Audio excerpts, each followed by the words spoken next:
संसदेमध्ये काही खासदारांच्या जागतिक भावना तीव्र आहेत. 1965मध्ये आणि 1971मध्ये जेव्हा भारतावर युद्ध झालं, पाकिस्तानने करविलं. 1965 माझ्या नुकताच जन्म झाला होता. ते मी काही आठवू शकत नाही कधी. 1965मध्ये माझा जन्म झाला आणि 1965मध्ये युद्ध झालं हे खरं आहे. आणि 1971मध्ये मी 6 वर्षाचा होतो. आमच्या लफाटा चाळीमध्ये रात्री ब्लॅकआउट व्हायचा, अंधार व्हायचा. ब्लॅकआउट झाला, अंधार झाला की लहान असल्यामुळे आपण घाबरायचो. आणि वरून विमानांचा आवाज यायचा. हा पाकिस्तानचा 1965चा आणि 1971चा हमला होता. पण आपल्या स्वर्गीय नेत्या Indian iron lady Indira Gandhi सारख्या देशभावी पंतप्रधान ज्या झाल्या आणि महिला पंतप्रधान, तिच्यामध्ये एवढं सामर्थ्य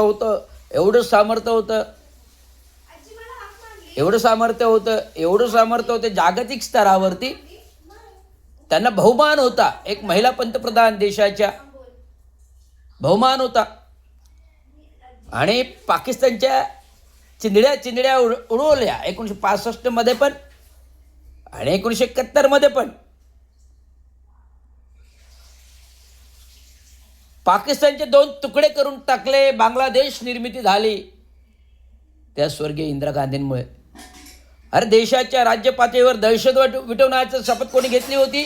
तर इंदिरा गांधींनी घेतली आणि ती पुरी केली. अमृतसरवर जेव्हा शीख अतिरेक्यांनी हमला केला, वर्षभर त्या सुवर्ण मंदिरामध्ये डेराड्यावरून बसलेले शीख अतिरेकी एका खमक्या पंतप्रधानांनी पूर्ण भारताची आरमार सेना अमृतसरच्या सुवर्ण मंदिरात घुसवली.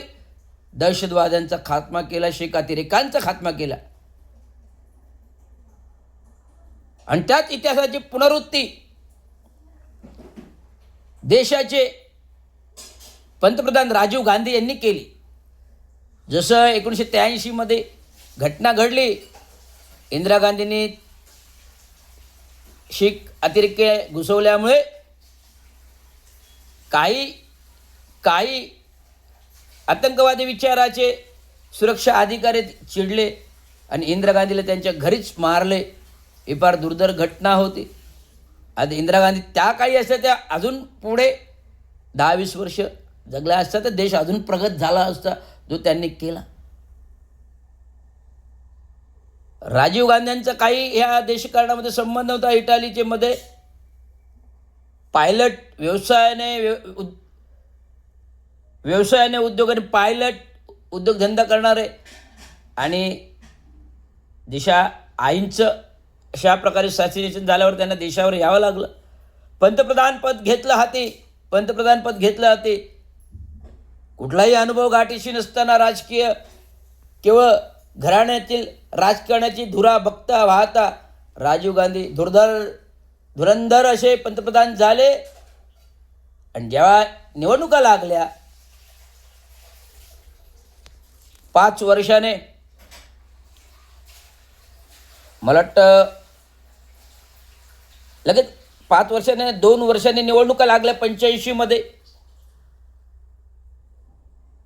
स्वर्गीय इंदिरा गांधींनंतर राजीव गांधी भारतामध्ये देशाच्या इंदिरा गांधीच्या लाटेमध्ये 400 खासदारासह निवडून आले. 400 खासदारासह राजीव गांधी निवडून आले ना. आणि त्याच 400 खासदार जे राजीव गांधी निवडून घेऊन आले, देशावरती बहुमताने सत्ता आणली.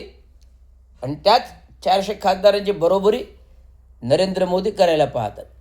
नरेंद्र मोदी बरोबरी करू शकत नाहीत, कारण तेवढी पात्रता विद्वत्ता जी असावी लागते एका पंतप्रधानामध्ये ती नाही आहे.